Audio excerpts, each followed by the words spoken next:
रोशनी, बोला ना ठीक से खड़े रहना। कल अगर होमवर्क ठीक से करके नहीं आई ना, कल तो मैं मुर्गा बना दूंगी।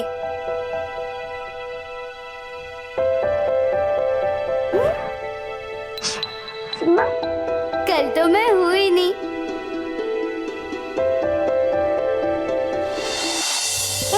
तो अपना टिफिन देना, कल मैं तेरे लिए मस्त वाला टिफिन बना खिलाऊंगी। ला दे, ये ले। इसको तो मालूम ही नहीं है, कल तो मैं हुई नहीं। ये ले, ये ले। अरे रोशनी बेटा, अरे अरे अरे अरे मेरी टोपी ला बेटा। बेटा मत भगाओ मुझे, मत भगाओ मुझे। ये टोपी दे दे, रुक जा बेटा। ये लो चाचा पानी, और ये लो आपकी टोपी। रोशनी बेटा, तू बदमाशी बहुत करती है, लेकिन दिल की बहुत अच्छी है। मैं कल तेरे लिए एक नई टोपी लाऊंगा। लेकिन चाचा, कल तो मैं हुई नहीं।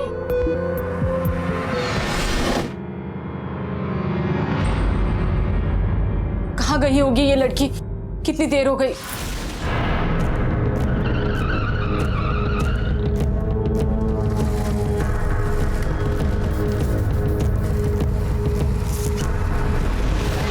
रोशनी, तुमने रोशनी को देखा? ताई, रोशनी को देखा क्या तुमने? नहीं। ताई, रोशनी को देखा आपने? रोशनी, रोशनी! मयूर दादा, मयूर दादा, खोलो ना जल्दी दरवाजा। रोशनी आई है क्या यहाँ? क्या हुआ सुलोचना? नहीं, क्या हुआ? रोशनी यहाँ तो नहीं आई। सब ठीक तो है? रोशनी अभी तक घर नहीं आई है। घर नहीं आई? ऐसा कैसे हो सकता है? सुलोचना, चलो आस पड़ोस में कहीं चल के देखते हैं रोशनी को। ऐसे कैसे कहीं जा सकती है? संध्या, रोशनी, रोशनी, रोशनी!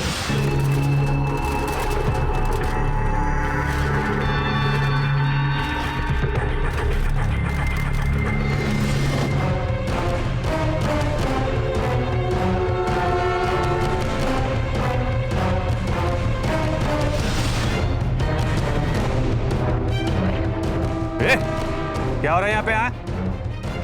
कौन है तू? एक 13 साल की लड़की के गायब होने की खबर पूरे गांव में फैल चुकी थी, लेकिन किसी को इस बारे में कोई जानकारी नहीं थी।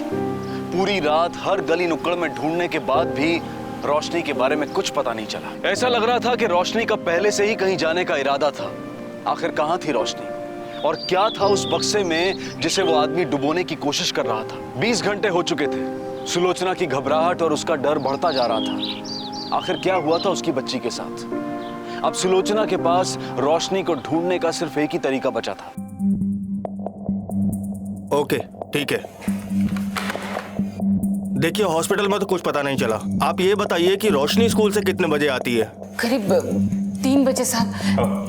लेकिन साहब मैं उस वक्त काम पे जाती हूँ। वो हमेशा मुझे बताकर जाती है अगर वो दोस्तों के साथ जा रही है, मयूर दादा के साथ जा रही है।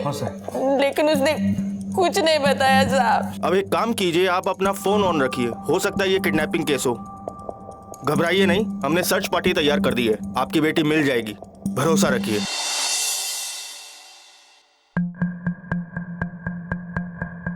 सुलोचना जी। सब कुछ पता चला मेरी बेटी का? नहीं, पता नहीं चला, लेकिन हमारी टीम उसे ढूंढ रही है। आपको कोई कॉल या कोई मैसेज आया?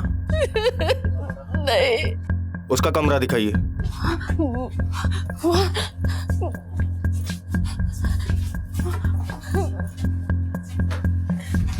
नमस्ते साहब, मैं दिनकर, रोशनी का पिता। तो उस दिन कंप्लेंट करवाने क्यों नहीं आए आप? साहब मुझे कुछ काम था तो। काम था? बेटी से बढ़कर हो गया काम। आप कमरा दिखाइए। चलिए साहब।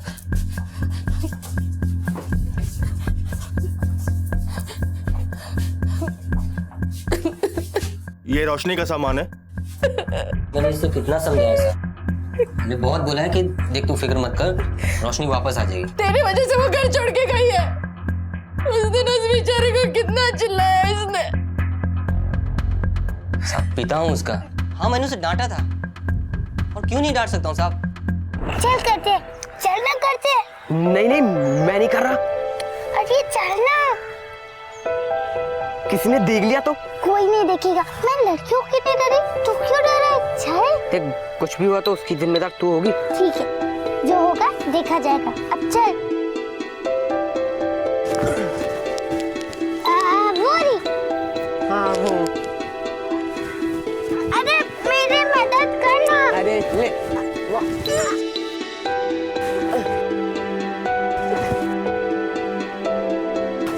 रोशनी!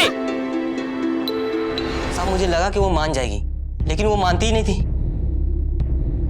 मुझे तो बस अपनी बेटी की फिक्र थी साहब। मैंने कितनी बार मना किया, कितनी बार बोला कि उस राजू के साथ तू मत खेल।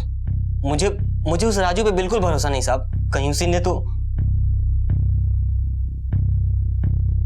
कहाँ मिलेगा ये राजू? झूठ बोल रहे हैं दिनकर चाचा।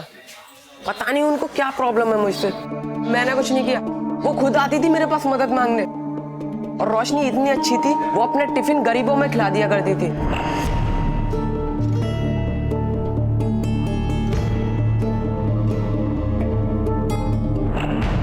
तो इसका मतलब जिस दिन रोशनी गायब हुई वो तुम्हारे साथ थी? तो अरे उस दिन तो तू स्कूल के तुरंत बाद प्रशांत के घर गया था ना? हाँ हाँ हाँ, मैं प्रशांत के घर गया था।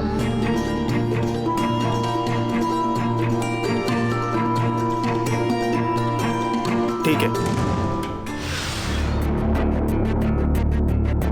आशा नजर रखो इस पर। वैसे भी ये कोई किडनैपिंग केस नहीं लग रहा और कोई रैंसम कॉल भी नहीं आया। Yes sir.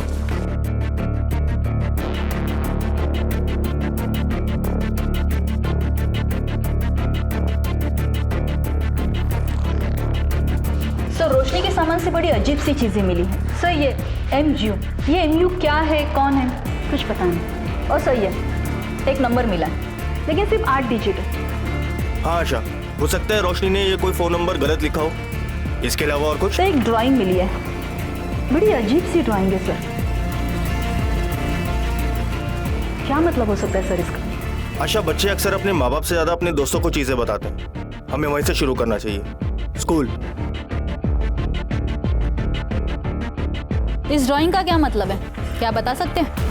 क्या पता ये बच्चे भी क्या क्या करते रहते हैं। और ये रोशनी भी कुछ अजीब सी चीजें करती रहती थी। पिछले हफ्ते की बात है, वो एक आंख बंद करके घूम रही थी।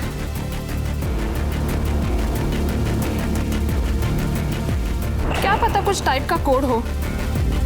रोशनी वैसे भी शरारत करने का मौका ढूंढती थी। भारी वर्षा से रेल सेवा के कारण किसने मारा? मैंने मारा। तुमने? क्लास में ये सब करने को आते हो? हाथ आगे करो, हाथ आगे करो। नहीं मैम, मैंने मारा।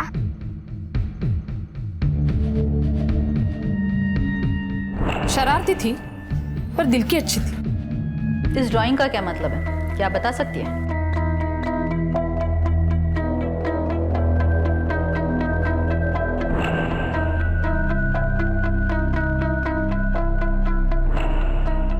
नहीं, बच्चे तो ड्राइंग बुक पे कुछ भी ड्राइंग करते रहते हैं।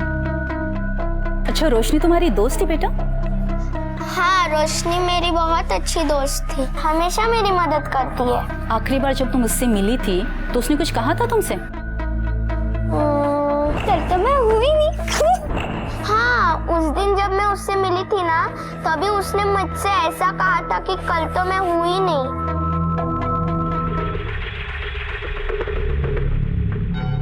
हाँ आशा। सर स्कूल से ज्यादा तो कुछ मिला नहीं है, बस एक बात पता चली कि दूसरे दिन रोशनी कहीं जाने वाली थी। मैं कब से इनके साथ अपने मायके जाने का सोच रही थी, पर बच्चे की वजह से नहीं जा पाई। बच्चे की वजह से मतलब? सर बैठिए। साहब, मतलब कि हमें बच्ची के लिए बहुत डर लगता था साहब। सच बात तो ये है कि माँ बाप के होते हुए भी बच्ची अनाथ जैसी थी साहब। कम से कम वो कभी कभी मेरे पास आ जाती थी साहब, तो मैं उसका ध्यान रख पाता था।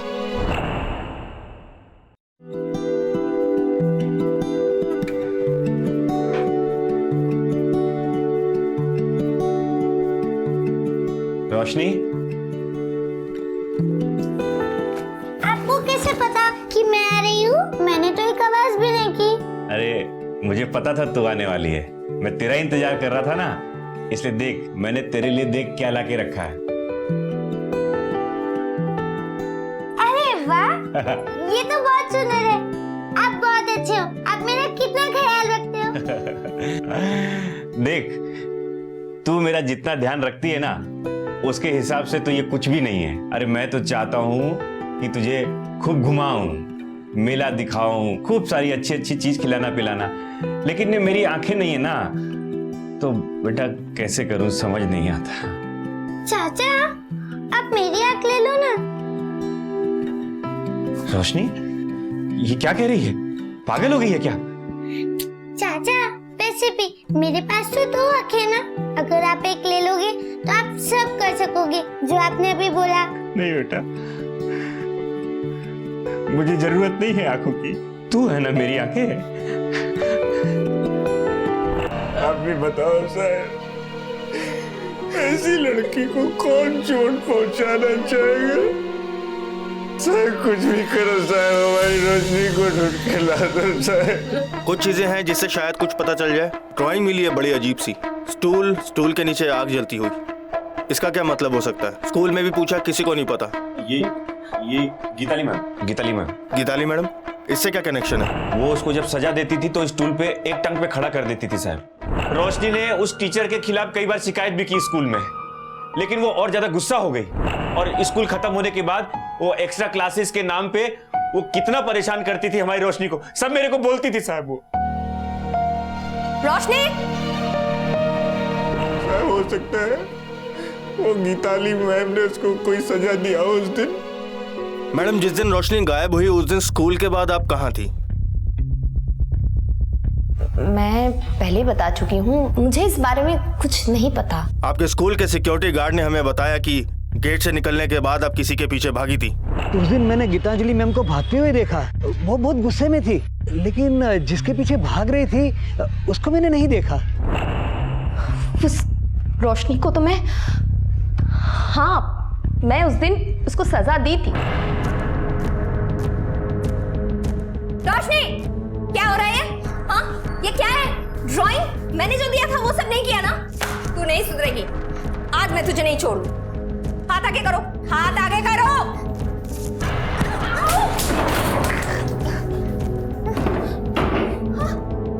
रोशनी, रोशनी, रोशनी, रोशनी। रोशनी को पकड़ने के बाद आपने उसके साथ क्या किया? मैं पकड़ कहाँ पाई उसे? वो तो राजू नाम का जो लड़का था ना, वो तो आ गया ना। चल, वो अपनी साइकिल में बैठा के उसे लेके गया। राजू? आयुष? हाँ। देख, सच सच बता दे, तूने रोशनी के साथ क्या किया? वो मिल नहीं रही है, कहाँ है वो? वो मेरे पास आई थी रोते हुए।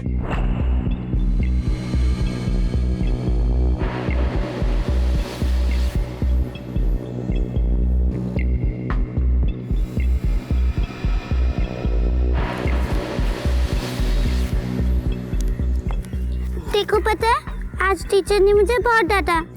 अरे वो सब छोड़, ये ले पानी पी।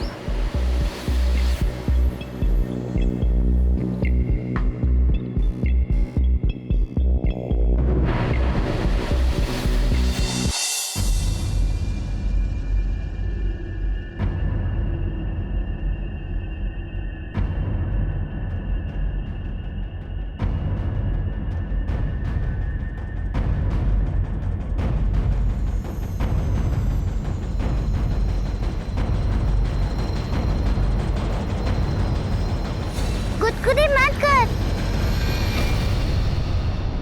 कर गुदगुदी। पहले तो मैं डर गया था, मुझे लगा कि मेरी वजह से तो कुछ नहीं हुआ है, लेकिन मैं अभी सच बोल रहा हूँ सर, मैं उसके पीछे भागा। रोशनी? मैंने खड़े होके देखा, वो लाल वैन के पास किसी से बात कर रही थी और उसमें कुछ बना हुआ था। मुझे लगा कि रोशनी मेरे बारे में कुछ बोल रही है, इसलिए मैं वहां से भाग गया। इसका स्टेटमेंट ले लो और जो डिजाइन इसने बताया उसका स्केच मुझे चाहिए, और आप लोग हमें बिना इन्फॉर्म किए कहीं नहीं जाएंगे।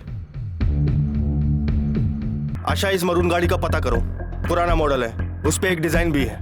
मुझे 1 घंटे के अंदर अंदर इसकी रिपोर्ट चाहिए, समझी तुम? सर,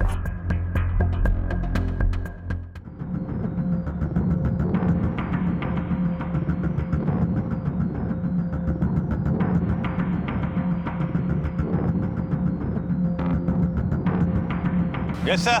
वरुण गाड़ी उसके पीछे शेर का स्टिकर है, अगर दिखती है तो उसे रोक लो। Okay sir. हाँ आशा। सर ये विमल है, हम जिस गाड़ी को ढूंढ रहे हैं उसके बारे में कुछ बताना चाहते हैं। सर मैंने अपनी ड्यूटी खत्म ही की थी और रास्ते में मैंने देखा कि एक मरून कलर की गाड़ी अकेली खड़ी है तालाब के पास।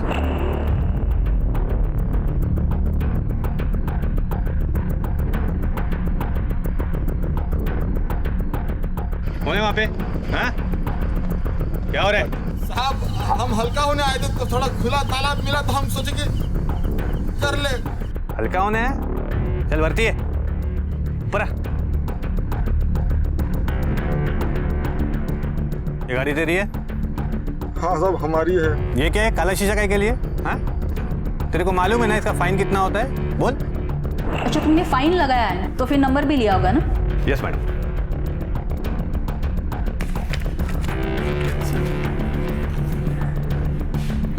थैंक यू विमल। आशा इस गाड़ी का पता करो। और ये तालाब कहाँ बताया तुमने? सर यहाँ पे देखा। थैंक यू सर, मेरी ड्यूटी है, मैं निकलता हूँ अभी। ओके।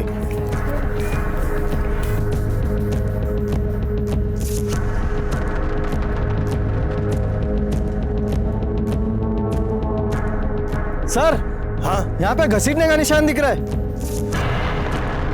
हाँ आशा देखो, ऐसा लग रहा है जैसे कोई भारी सामान घसीटा गया हो। आशा एक काम करो, स्विमर बुलाओ। Yes sir.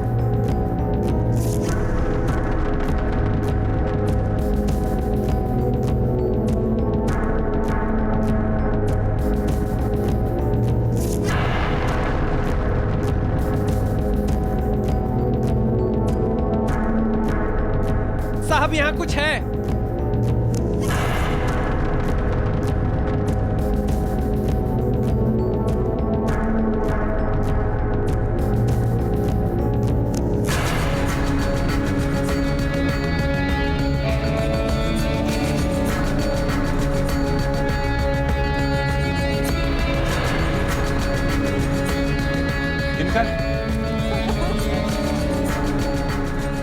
क्या है? क्या कर रहे हैं साहब? साहब क्या है साहब? साहब कांस्टेबल ताला खोलो।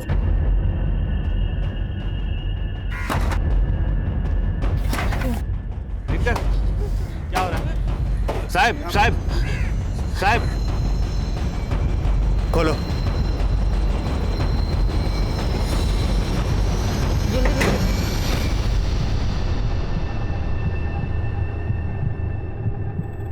मिली क्या रोशनी? वो रोशनी नहीं है। रोशनी नहीं है? सुलोचना नहीं, वो हमारी रोशनी नहीं है। नहीं नहीं रोशनी नहीं है? नहीं रोशनी नहीं हो सकती। मुझे देखना है। साहब मुझे देखना। सुलोचना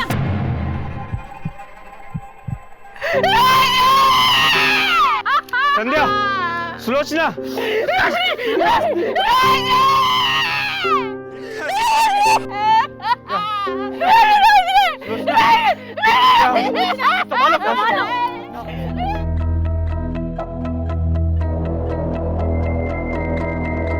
ये आई कार्ड है। आई कार्ड है ये रेलवे पास की जेरोक्स कॉपी है। और जो तूने नंबर दिया था वो भी फर्जी था। तेरी लापरवाही की वजह से वो कातिल पकड़ा नहीं जा रहा। तो जैसे आदमी को तो नौकरी से निकाल देना चाहिए। सब गलती हो गई, लेकिन मैंने उस आदमी को फोन पे बात करते हुए सुना था। वो डॉक्टर से बोल रहा था कोई मैं आपके क्लिनिक पे आ रहा हूँ करके। क्लिनिक पर? तो क्या उस दिन के बाद तूने फिर किसी को गाड़ी दी थी? नहीं साहब। आशा उस गाड़ी की रीडिंग चेक करो। सर कार एजेंसी से डॉक्टर्स क्लिनिक से स्कूल, स्कूल से तालाब और तालाब से फिर कार एजेंसी। इस पूरे दिन का जो टोटल रीडिंग आया वो आया 40 किलोमीटर। अब कार एजेंसी से तालाब तक का डिस्टेंस है 12 किलोमीटर। आने जाने का 12-12 24 किलोमीटर। कार एजेंसी से स्कूल तक का डिस्टेंस होता है 6 किलोमीटर और स्कूल से तालाब तक का डिस्टेंस है 4 किलोमीटर। तो अपने पास है टोटल 34 किलोमीटर। अब हमारे पास कितना बचा? 6। अब इस 6 किलोमीटर के रेडियस में जितने भी डॉक्टर्स की क्लिनिक है मुझे सबकी इंफॉर्मेशन चाहिए। Got it? Yes sir.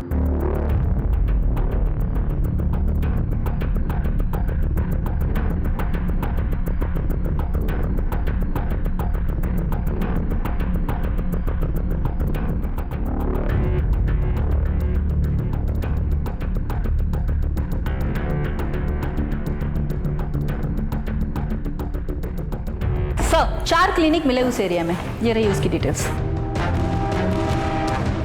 Sir, ये रही पोस्टमार्टम रिपोर्ट।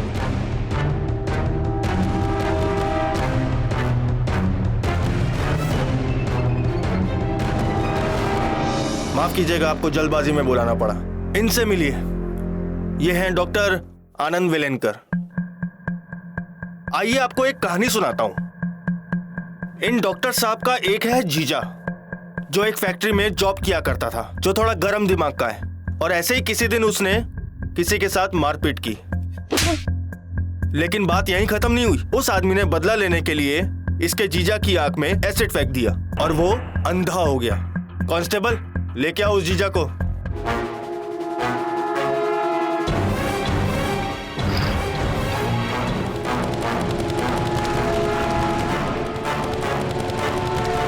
ये है वो जीजा मयूर।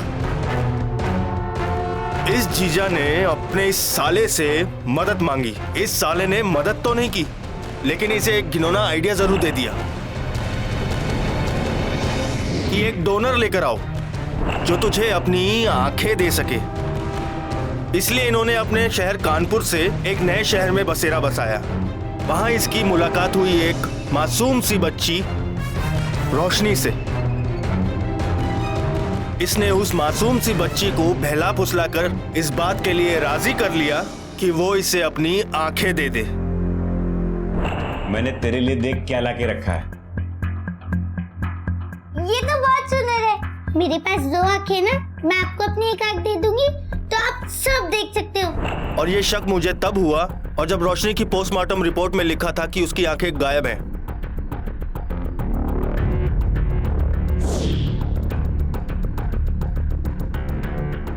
आशा, पता करो डॉक्टर आनंद और मयूर की बीवी संध्या का क्या संबंध है। डॉक्टर आनंद वेलणकर। जी हाँ, कहिए क्या बात है। आपको मेरे साथ पुलिस स्टेशन चलना होगा। चलिए चलिए। बात क्या? मयूर और तेरा क्या रिश्ता है? मयूर वो क्या बोल? मयूर मेरा जीजा है और संध्या मेरी बहन है।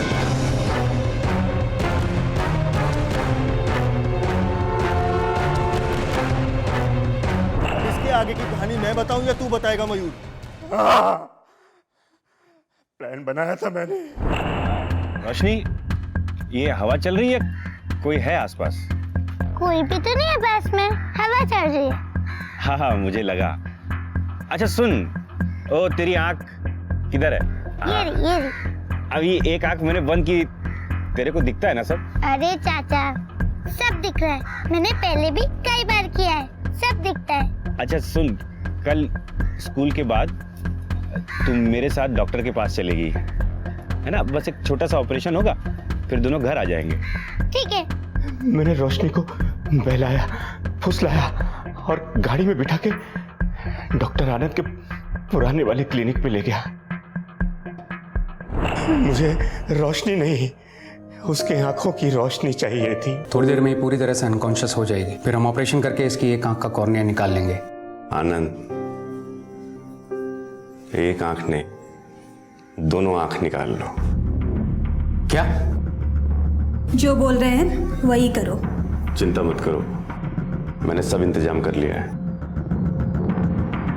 लेकिन उस बच्ची को मारा क्यों?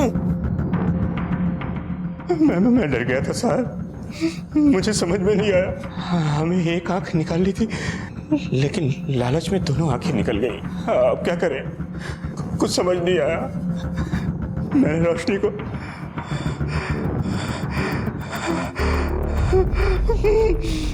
मार दिया साहब, मार दिया।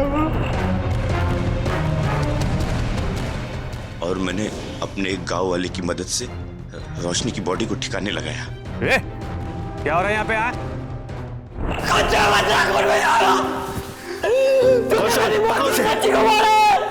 पकड़ो। अरे वो तुझसे कितना प्यार करते थे मेरे बोलते बच्चे। क्या ऐसा तूने? क्या सुलोचना जी छोड़िए, छोड़िए।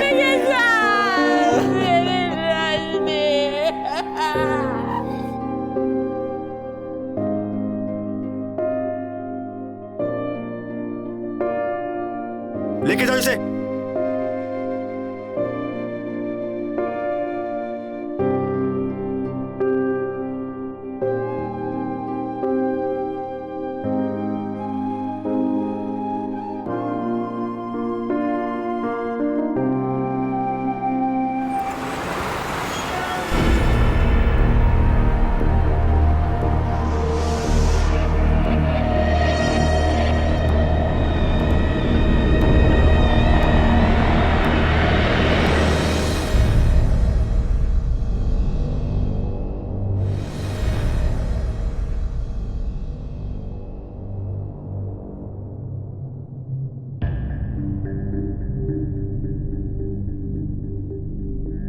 चलें? आज एकादशी है, आपने कहा था कि चलेंगे ना? आप चल रहे हैं ना? तुम जाओ, हम ना आ पाएंगे। ये क्या कह रहे हैं आप? चलिए ना, हम पंडित जी से बोले थे कि हम सब आएंगे। रिंकू, अभी बेटा जल्दी करो, मंदिर जाना है। अभी वो अम्मा के पास है। तुम तो जानती हो आज के दिन अम्मा की क्या हालत होती है। हाँ हमें पता है। समझती काहे नहीं हो तुम शायद भूल रही हो आज ही के दिन अम्मा की जिंदगी में भूचाल आया था और अम्मा को इस वक्त हमारी बहुत ज्यादा जरूरत है। हम भूले नहीं हैं, अम्मा के लिए ही तो मंदिर जा रहे हैं ना हम। चलिए ना। ठीक है, हम अम्मा के साथ कुछ देर रुकते हैं। तुम रिंकू को लेकर मंदिर पहुंचो, हम अम्मी को लेकर पहुंचते हैं। ठीक है, पर जल्दी आइएगा। चलो बेटा, भैया पापा के साथ आएंगे।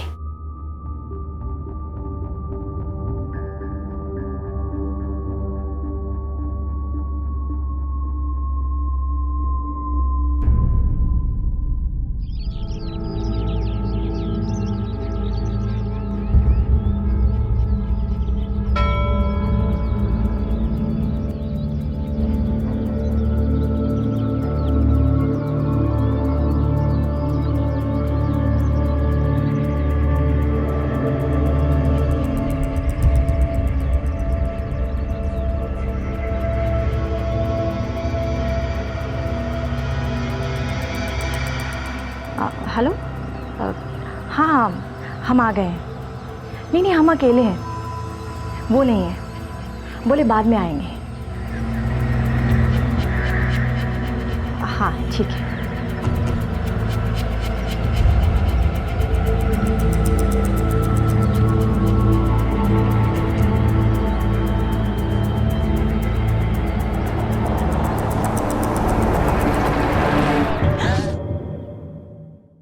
एक शांत सुबह मंदिर की ओर जा रही गजरा शुक्ला और उसकी नन्ही बेटी रिंकू शुक्ला का किसी ने बेरहमी से कत्ल कर दिया। एक पति, एक बाप रो रो कर मदद की गुहार लगा रहा था, पर आखिर कौन था यह कातिल और क्या था उसका मकसद?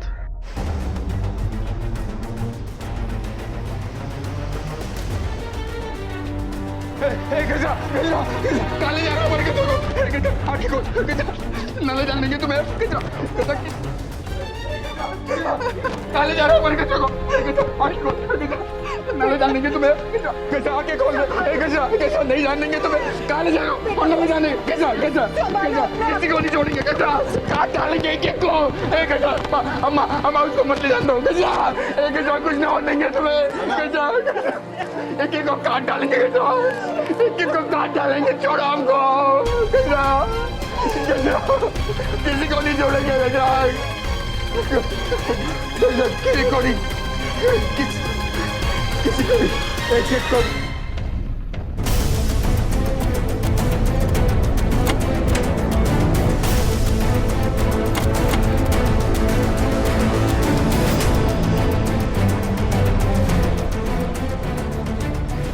अजय, ये जितने भी सबूत मिले हैं सबको फॉरेंसिक टेस्ट के लिए भेजो। तो आप सब में से किसी ने भी यहाँ से किसी को आते जाते या भागते हुए देखा है? नहीं। देखिए, दिन दहाड़े किसी का यहाँ तलवार से खून किया गया है, किसी ने तो कुछ तो देखा होगा। यादव, इस पूरे इलाके की छानबीन करो, कोई ना कोई सुराग जरूर मिलेगा। जी सर।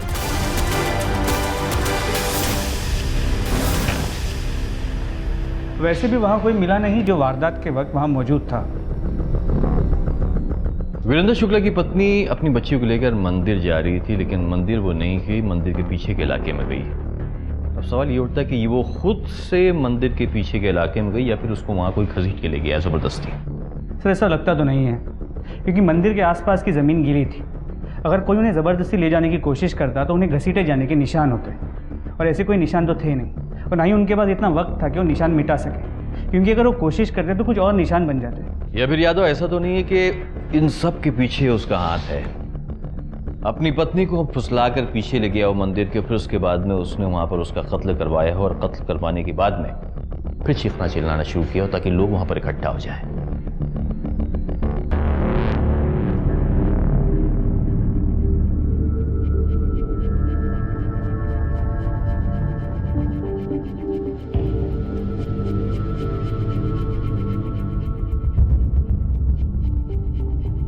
गजरा, हाँ, हमारी बिटिया, अम्मा आराम करो। अम्मा गजरा। आप जरा बच्चे को लेके बाहर बैठिए। इंस्पेक्टर साहब, हमें अपनी बीवी और बेटे के पास होना चाहिए था। तुम्हारी पत्नी और बच्ची की लाश को पोस्टमार्टम के लिए भेज दिया गया है। सब आपसे विनती करते हैं, एक बार हमें उनको देखने दीजिए। उनके अंतिम संस्कार के लिए। आप बैठिए। देखो वीरू, तुम चाहते हो ना कि तुम्हारी पत्नी की आत्मा को शांति मिले, तो तुम पुलिस की मदद करो, उन मुजरिमों को पकड़वाने में मदद करो जिन्होंने तुम्हारी पत्नी पर हमला किया था। सबसे पहले तुम ये बताओ कि तुम्हारी पत्नी मंदिर गई थी और थोड़ी देर के बाद में तुम मंदिर पहुंचे उसके पीछे, वो भी अकेले, और अपने बच्चे को भी साथ में लेकर नहीं गए। क्यों? साहब, हमारी अम्मा की तबीयत खराब थी। आज एकादशी है, आपने कहा था कि मंदिर चलेंगे। हम अम्मा के साथ कुछ देर रुकते हैं, तुम रिंकू को लेकर मंदिर पहुंचो, हम मम्मी को लेकर पहुंचते हैं। हमारा जो बिटवा है वो का हमारे अम्मा से बहुत ज़्यादा लगाव, इसलिए हमारे बिटवा को अम्मा के पास छोड़ के निकल गए थे। चलो मान लेते कि तुम्हारी अम्मा की तबीयत खराब थी, तुम अपने बेटे को नहीं ले जा पाए, लेकिन सवाल ये उठता है कि तुम अपनी पत्नी के साथ में क्यों नहीं गए? थोड़ी देर के बाद क्यों उल्टी मारी? अभी कहाँ सवाल, आप लोग शक कर रहे हैं हम पे। शक करना हमारा काम है, जितना सवाल तुमसे किया जाए उसका जवाब दो। साहब, हम अपनी पत्नी से कहे थे कि हम थोड़ी देर बाद आते हैं, हमारी अम्मा को हमारी जरूरत थी, इसलिए हम थोड़ी देर बाद गए। अब ये कौन अपराध है का? तुमने अपनी पत्नी के कातिलों को अपनी आंख से देखा था? कौन थे वो? शकल नहीं ना देख पाए ना साहब।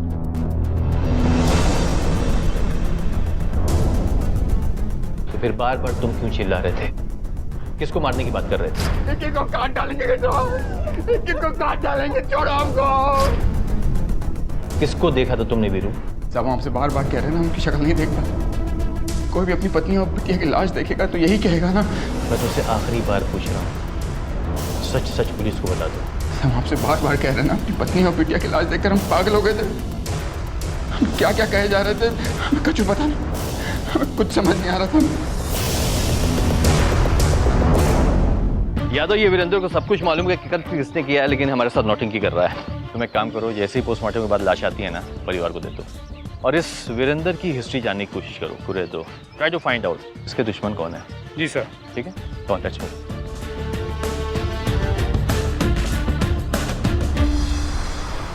सर, इस वीरेंद्र शुक्ला की 10 साल पुरानी कहानी खोज निकाली है।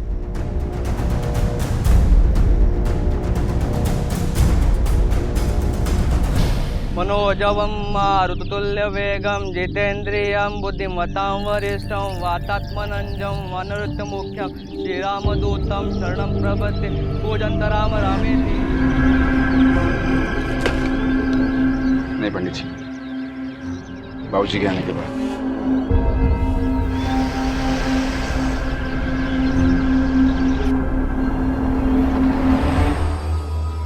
यादव जी, बहुत सही फैसला किया हमने यहाँ पे आके। देखते जाइए, यहाँ पे बहुत बड़ा हंगामा होने वाला है।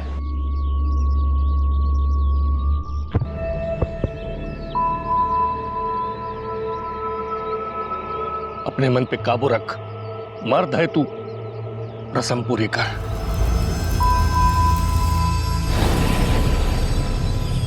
जान से मार दूंगा तुम लोगों को। तुम लोगों ने मेरी बीवी को मारा है। होश में आ वीरू, हमने किसी को नहीं मारा है। रिश्तेदार होने के नाते हम यहाँ तेरा दुख बांटने के लिए आए हैं। कोई जरूरत नहीं दुख बांटने की। मुझे मारेगा, मुझे मारेगा, मुझे मारेगा तू।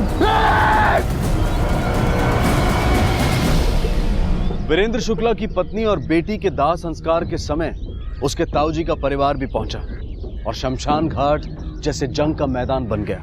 अंतिम संस्कार के लिए उसके पिता यशवंत को भी जेल से रिमांड पर बाहर लाया गया था, लेकिन वीरेंद्र के पिता यशवंत को जेल किस जुर्म के लिए हुई थी और आखिर ऐसी क्या दुश्मनी थी इन दोनों परिवारों के बीच?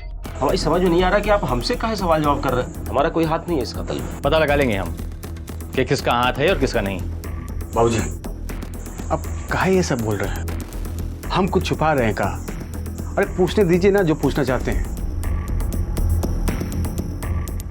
देखिए सर, हम इनके दामाद हैं। इनके और वीरेंद्र भैया के बाबूजी दोनों के बीच में बहुत ही अच्छे संबंध हैं। ये ताऊ हैं वीरू भैया के। पर जब दोनों परिवारों के बीच में जमीन को लेकर विवाद हुआ तो बवाल खड़ा हो गया। इनके छोटे भाई यशवंत शुक्ला बहुत ही गर्म मिजाज के थे। बस क्या बोला तू? क्या बोला? हमारी जमीन का कब्जा करेगा पहले हमारे पास। बाबूजी, आप कहना समझा रहे हो ये जमीन हमारी और हमारी रहेगी। हमारी रहेगी, ये जमीन हमारी रहेगी। एक बात कान खोल के सुन लो, इस जमीन के 1 इंच तक हम देंगे नहीं। जाओ जाके करना है कुछ कर लो। आप दादाओं की जमीन है, पट्टा लिख कर नहीं गए तुम्हारे नाम वो। अब तक बड़े होने का लिहाज करते रहे हम। अब अगर यहाँ तुमने पाँव भी रखा ना, यहाँ खून की नदियाँ बहा देंगे हम। क्या बोल रहे हो? हाथ जुबानी पे रखिए, नाम मत समझाइए। नाम मत को बोला रे।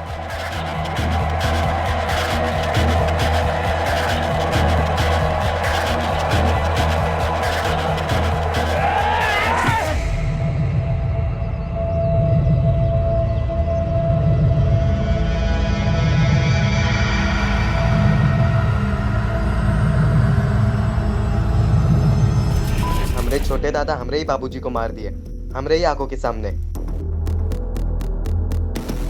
एक बात बताइए, जब गजरा का कत्ल हुआ उस वक्त आप कहाँ थे? मैं घर पर था, अपने बेटे की बरसी की पूजा करवा रहा था। और तुम कहाँ थे? ये घर पर ही था। तुम? वो खेत पर था असल में। कोई गवाह है तुम्हारे पास? किसी ने देखा तुमको वहां पर? इतना कौन ध्यान रखता है साहब कि कोई मिला भी होगा तो शायद। दरअसल साहब हमारे दामाद जी बहुत ही शांत प्रवृत्ति के आदमी हैं। ये सिर्फ शांति सुलह की बात करते हैं, कत्ल तो कभी कर ही नहीं सकते हैं। साहब ये हमारे परिवार के साथ जो कुछ भी हुआ है ना, वो 10 साल पुरानी बात है। अब आप ही बताइए, अगर हमें किसी का कत्ल करना होता तो क्या हम 10 साल तक किसी का इंतजार करते? अरे हम पहले अपने भाई के परिवार को खत्म कर देते। 10 साल? 10 साल पहले तो बहुत छोटा होगा ना ये, 5-6 साल का। ये तो अभी भी 16 साल का नादान बच्चा है साहब। तो कहाँ थे उस वक्त? घर पर हमरे बाबूजी की बरसी की पूजा थी।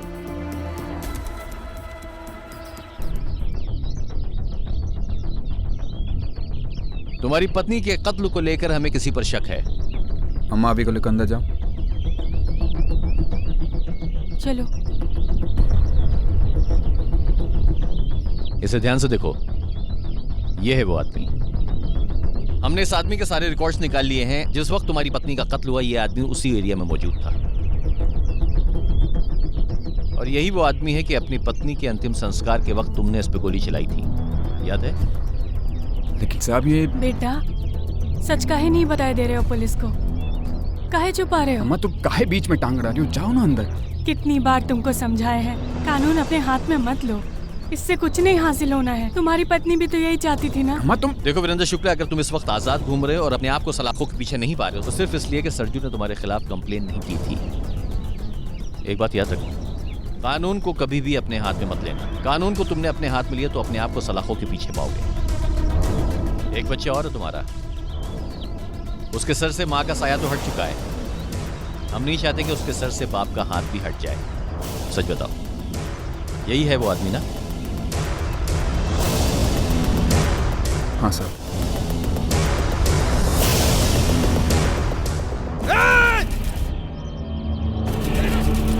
साहब वो सरजू ही था।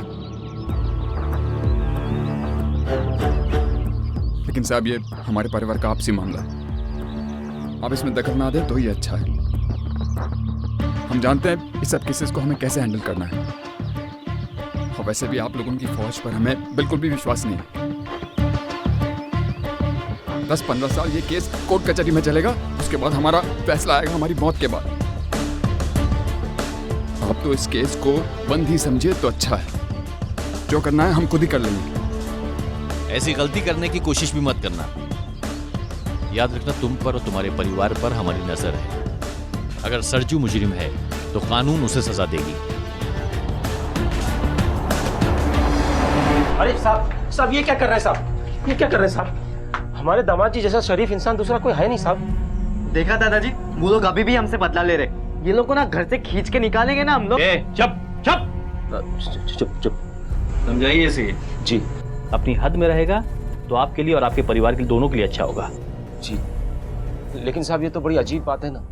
हमारे परिवार का किसी भी खून से कुछ लेना देना नहीं है, और आप लोग है कि हमारे पीछे हाथ धोकर पड़े हुए हैं। बाबूजी, जब हमने कुछ किया ही नहीं तो डर काहे का?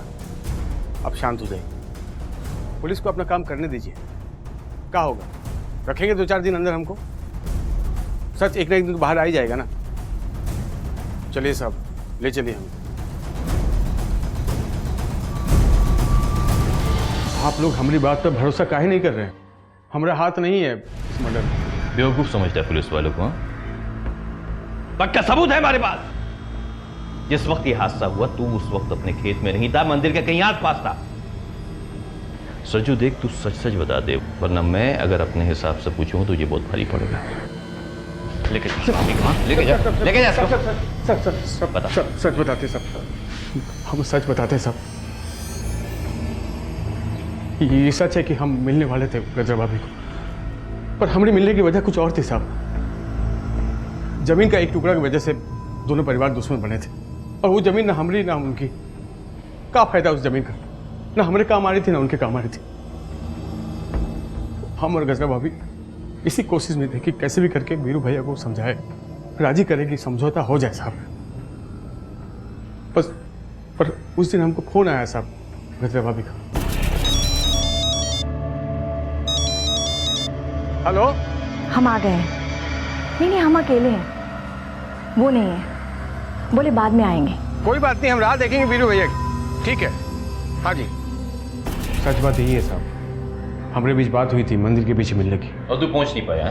देर हो गई तुझे, यही पुलिस वालों को कहेगा तू? हम सच बोल रहे हैं, बीच में हमको कोई मिल गया था, हमने टाइम खराब किया, और हम भी सोचे कि वीरू भैया को आने में देर होगा तो हम भी रुक गए साहब। लव स्टोरी है तेरी। आपको हम पर विश्वास नहीं है ना साहब, तो आप वीरू भैया से पूछिए, उनको पता है हम मिलने वाले थे। ना आपका खून का रिश्ता है ना हमारा। आप वो घर की बहू हो, हम ही घर के दामाद। बस हमारी इच्छा है कि सुलह हो जाए। हम भी तो यही चाहते हैं ना। हाँ ठीक है, हम आपसे मिलने आते हैं। हाँ, और बाकी बात तो फिर मिलकर। किससे बात कर रही? वो हाँ? नहीं। हाँ? साली हमको धोखा दे रही है। नहीं, हमने दुश्मन के साथ चपड़ बातें कर रही है।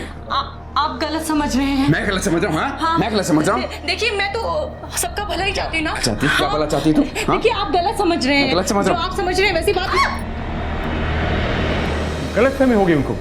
वो सोचे कि हम प्रेम वेम के चक्कर में फांस लिए उनके जोरू को। तो तेरी आशिकी के बारे में वीरू को सब कुछ पता चल गया है?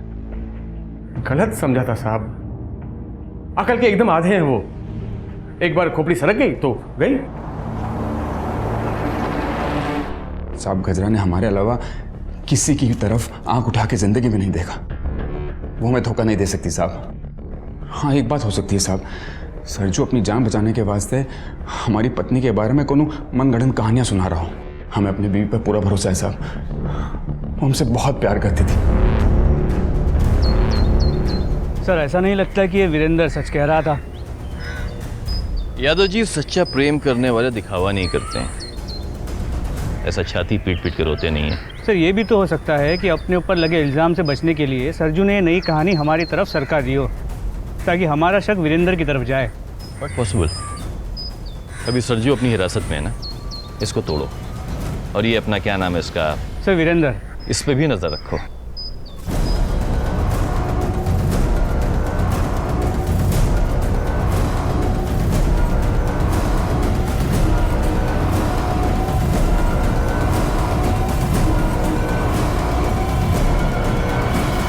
बजरंग शुक्ला का दामाद सरजू अब भी पुलिस की हिरासत में था, लेकिन फिर भी पुलिस को शक था कि कहीं इस पूरे घटनाक्रम का सूत्रधार वीरेंद्र शुक्ला तो नहीं।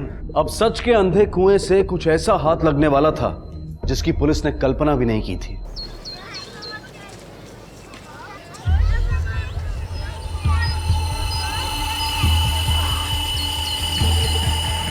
रुको रुको रुको, बच्चे को कहां ले जा रहे हो? छोड़ दो उसे। रुको रुको रुको। क्या कर रही है ये पुलिस?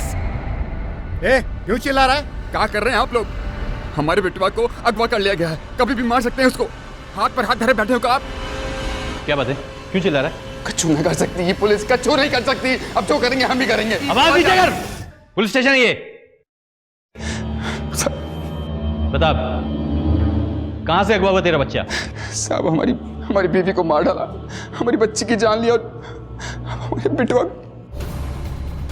है ऊपर। नहीं साहब, कुछ नहीं, कुछ भी नहीं मिला।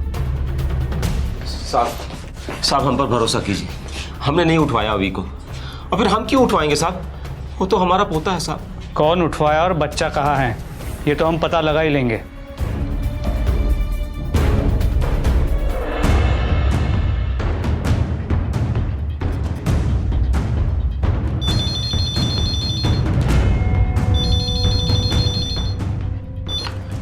Hello hello,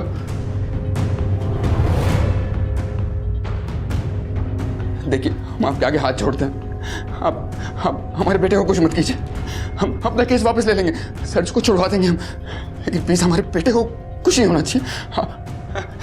hello hello hello, call trace नहीं हो पाएगा, 30 सेकंड से कम का था।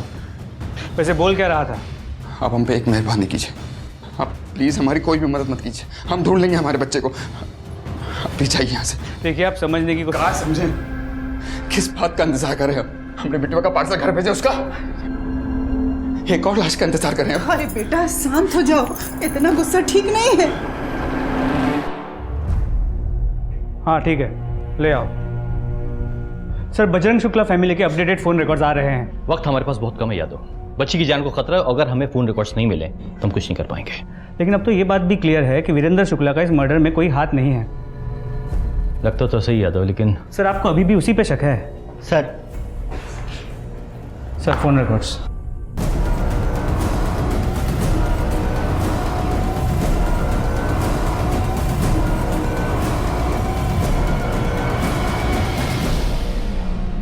वीरेंद्र शुक्ला के छोटे बच्चे का अपहरण हो चुका था और शक की सुई आकर रुकी थी एक एंग्री यंग मैन गुड्डू पर। अपने पिता की हत्या को लेकर उसमें इतना गुस्सा था कि वो कभी भी जुर्म का सहारा ले सकता था। सर बहुत कोशिश की इस गुड्डू का मुंह खुलवाने की, लेकिन वो मुंह खुलता ही नहीं। एक ही रट लगा बैठा है कि वो इसमें शामिल नहीं। या तो लड़का है कच्ची उम्र का, लेकिन अंदर से बहुत पक्का है। देखो यादव, अगर गुड्डू मुंह नहीं खोलता तो कोई बात नहीं, हम कोई दूसरा रास्ता निकालेंगे उसका मुंह खुलवाने का।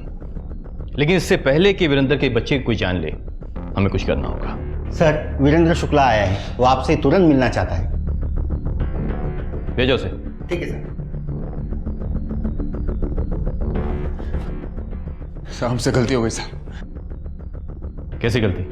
साहब उस दिन हमले में सरजू शामिल नहीं था साहब, बहुत बड़ी गलती हो गई। देखो वीरू, डर के मारे ऐसा कुछ मत कर बैठना जिसकी वजह से। काहे का डर साहब?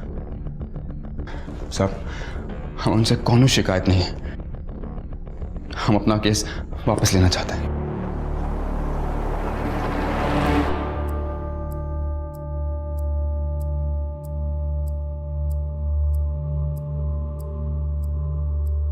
सर सरजू को रिहा कर दिया है, लेकिन अब भी हमारी नजर इन दोनों परिवारों पे है। इस मर्डर केस की फाइल इस तरह क्लोज नहीं होगी यादव, क्योंकि बच्चा अभी तक गायब है और हमारे पास कोई सुराग नहीं है। हमें एक बार फिर से सारी कड़ियों को जोड़ के इस केस की तह तक पहुंचना है। दो परिवार हैं, ये दोनों परिवार की दुश्मनी 10 साल पहले हुई घटना से संबंधित है। 10 साल तक दोनों फैमिली खामोश रहती, फिर अचानक अब क्या होता है? 10 साल पहले बजरंग के बेटे की मौत होती है और उस कत्ल के जुर्म में पकड़ा जाता है बजरंग का छोटा भाई यशवंत, जो उस वक्त जेल में है। लेकिन अब 10 साल के बाद वीरेंद्र की पत्नी और उसकी बच्ची की हत्या होती है, उसके बेटे को किडनैप किया जाता है। या तो कोई तो ऐसी मजबूत कड़ी है जिस तक हम पहुंच नहीं पाए। साहब एक नई जानकारी मिली है।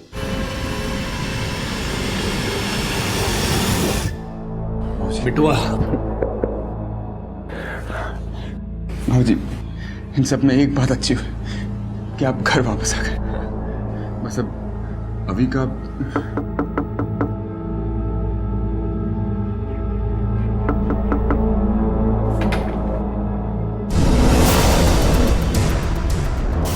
जी क्या हुआ इंस्पेक्टर साहब? हमारे बच्चे का कुछ पता चला क्या? तुम्हें हमारे साथ पुलिस स्टेशन आना होगा। काहे? एक बच्चे की लाश मिली है जो तुम्हारे बेटे से बहुत मिलती जुलती है।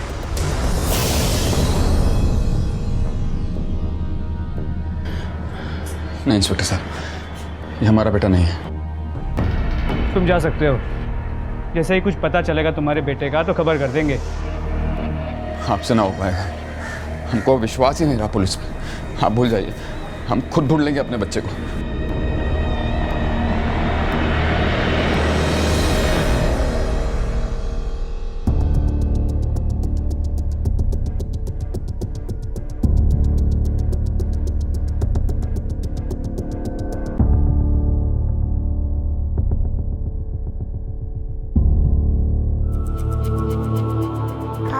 अब मैं आपके साथ घर जा सकता हूँ ना? हाँ बेटा, हाँ बेटा। नहीं वीरेंद्र शुक्ला, सिर्फ तेरा बेटा घर जाएगा, तू नहीं। साहब हम आपको बता रहे हैं ना, हमें पता चला कि हमारे बच्चे को अगवा करके उन लोगों ने अपने बच्चे की अपहरण की कहानी सुनाकर तू हमें बेवकूफ बनाना चाहता था।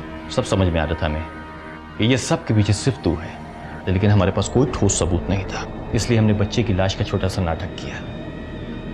यही तो हम सोच रहे थे कि 10 साल पुरानी बदले की कहानी अब क्यों कुरेदी गई है, तेरी बीवी का कत्ल अब क्यों हुआ है। लेकिन जब हमने तेरी खबर कुरेदी ना, तो उसमें से निकला तेरा बाप यशवंत शुक्ला, जो उस वक्त जेल में था, जिसकी सुनवाई होने वाली थी और उसको अदालत सजा सुनाने वाली थी। तभी यह सब नाटक हुआ। लेकिन सरजू के रिहा होने के बाद में जब हमारे कांस्टेबल ने आके हमें यह बताया कि तेरा बाप यशवंत शुक्ला भी रिहा हो गया, तब स्टार्ट टू एंड हमें तेरी कहानी समझ में आई। आपको जरूर कोई गलतफहमी हुई है साहब। भी खोलेगा जब जब तू सच बोलेगा। बताता हूँ साहब, बताता हूँ साहब, ये सब हम नहीं करवाया। हमने अपने ताऊजी को समझाने की बहुत कोशिश की, बोला कि केस वापस ले लो, लेकिन वो मानते ही नहीं थे। फिर आखिरी बार जब हमने उनसे मुलाकात की तो ताऊजी आप अपना केस वापस ले लीजिए। हमारे बाबूजी को 10 साल हो गए जेल में बंद हुए, इतनी लंबी सजा तो काट चुके हैं, कीमत चुका दी उन्होंने। आप तो जानते हैं जो कुछ भी हुआ वो एक सोचा समझा मर्डर नहीं था, गुस्से में एक किया गया एक हादसा था। अच्छा, हमने अपना बेटा खोया है, उसे तो सजा मिलनी ही चाहिए। सड़ने उसे जेल के अंदर तुम लोगों से दूर। ताऊ जी हम समझ रहे हैं आप क्या कहना चाह रहे हैं, लेकिन उस दिन जो भी हुआ वो कहा सुनी में हो गया था, उसमें कुछ निश्चित। तू भूल सकता है क्योंकि वो तेरा चचेरा भाई था। मैंने अपनी औलाद खोई है। ठीक है ताऊ जी, हम अपने बाबूजी के लिए कुछ भी कर सकते हैं। बताइए क्या कीमत चाहिए आपको? देखिए, हमारी तरफ से एक जान गई, जमीन हाथ से गई, बस उतना मुआवजा दे दीजिए, केस वापस ले लेंगे। ठीक है, कितना मुआवजा चाहिए आप लोगों को? सब हमने सोचा कि वो लोग 4-5 लाख मांगेंगे,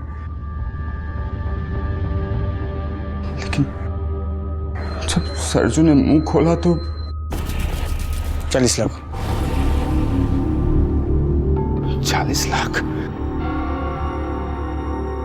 धामाजी इतना तो सब कुछ बेचकर भी हम नहीं ला सकते हैं। देखिए, चाचा जी की रिहाई की इतनी कीमत तो बनती है भाई। अब फैसला आपके हाथ में है, बस चलिए बाबूजी।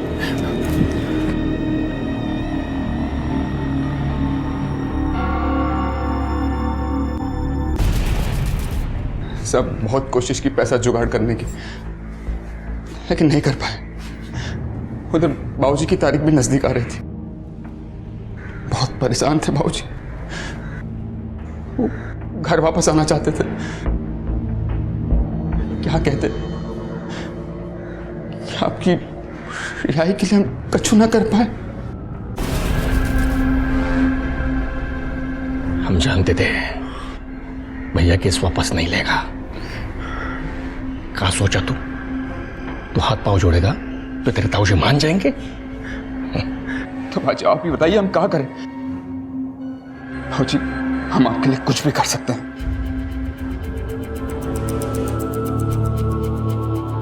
कुछ भी करेगा? हाँ। जान लेगा किसी की? बाबूजी किसकी जान लेनी है? तो ये तेरे बाप के घिनौने दिमाग की उपज थी। उसके ही कहने पे तूने अपनी पत्नी और बच्ची को मार डाला। सब हमने गजरा से कहा कि हम कुछ देर अम्मा के साथ रहते हैं, थोड़ी देर बाद हम मंदिर आ जाएंगे। हमको पता था वो सरजू से मिलने जा रही है। हमको ये भी पता था कि उन दोनों के बीच में कोई चक्कर नहीं था। तब हमने प्लानिंग की। हाँ, वो निकल चुकी है। सरजू जब तक मंदिर के आसपास रहता, पुलिस के रिकॉर्ड के हिसाब से शक उसी पे होता। इसलिए हमने एक गुंडा भेजकर सरजू को कुछ देर तक वहीं अटका के रखा, ताकि हम अपनी प्लानिंग को अंजाम दे सके। सरजू जब तक मंदिर के आसपास रहता, पुलिस के रिकॉर्ड के हिसाब से शक उसी पे होता। इसलिए हमने एक गुंडा भेजकर सरजू को कुछ देर तक वहीं अटका के रखा। फिर जैसे ही कत्ल हुए, अपने बाप के जंक लगे दिमाग पर तूने भरोसा कर लिया और अपनी ही बच्ची और बीवी को मरवा दिया। हमारे बाबूजी हमसे बोले कि बाप जिंदगी में एक ही होते हैं। औरत का काम एक कहीं तो दूसरी आ जाएगी।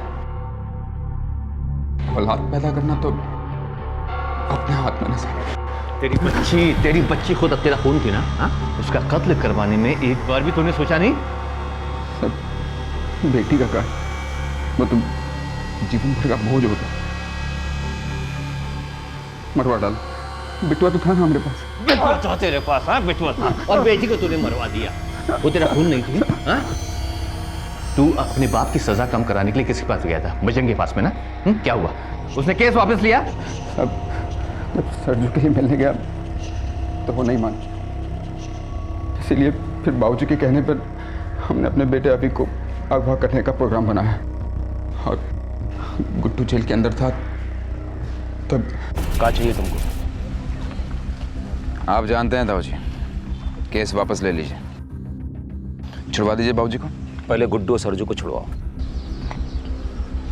ठीक है, हम सरजू को छुड़वा देंगे, लेकिन गुड्डू घर में तभी आएगा जब हम अपने बाबूजी से गले मिल पाएंगे। ताऊजी के पास कोई चारा नहीं था, उनको माननी पड़ी हमारी बात, तभी हमने सरजू को छुड़वाया। लेकिन तू और तेरा बाप, तुम दोनों ही सड़ोगे जेल के अंदर उम्र भर। अपने पिता की रिहाई के लिए अपनी ही पत्नी और बच्ची की हत्या करने वाला वीरेंद्र अपने पिता की हर बात मानने को राजी कैसे हुआ? कैसी मानसिकता है ये? हम सब ये मानते हैं कि अपने माता पिता का आदर करना, उनसे प्यार करना, उनकी आज्ञा को सर आंखों पर रखना एक अच्छे पुत्र के लक्षण है। लेकिन पिता अगर हत्या करने को कहे तो? इस जुर्म की कहानी की सबसे चौंका देने वाली बात, या फिर यूं कहें कि शर्म से सर झुका देने वाली बात है औरतों के प्रति हमारी मानसिकता। कितनी आसानी से वीरेंद्र ने मान लिया कि पत्नी की हत्या कर दूसरी शादी भी की जा सकती है, और बेटी, उसकी हत्या का तो उसे जरा भी अफसोस नहीं था। कहने को तो हम सारी दुनिया में ऐसी संस्कृति का परचम लहराते हैं जहां धरती भी माँ है, देश भी माँ है, नदी भी माँ है, जहां अनगिनत देवियों की पूजा की जाती है, उन्हें शक्ति स्वरूप माना जाता है। लेकिन जरूरत है कि इस लहराते परचम को हम कुछ देर के लिए एक कोने में रखें और आईने के सामने खड़े होकर अपने आप से इस सवाल पूछें, क्या 21वीं सदी में आकर भी हमने स्त्री का सम्मान करना सीखा है? इसी विचार के साथ मैं अनूप सोनी अब आपसे विदा लेता हूं। फिर मुलाकात होगी अगले एपिसोड में एक और चौंका देने वाले केस के साथ। तब तक अपना और अपने परिवार का ख्याल रखें और देखते रहें क्राइम पेट्रोल डायल 100। सबक एक को, सीख हम सबको। जय हिंद। क्राइम पेट्रोल के और भी दिलचस्प कहानी देखने के लिए हमारे चैनल को सब्सक्राइब करें और बेल आइकॉन दबाना न भूलें।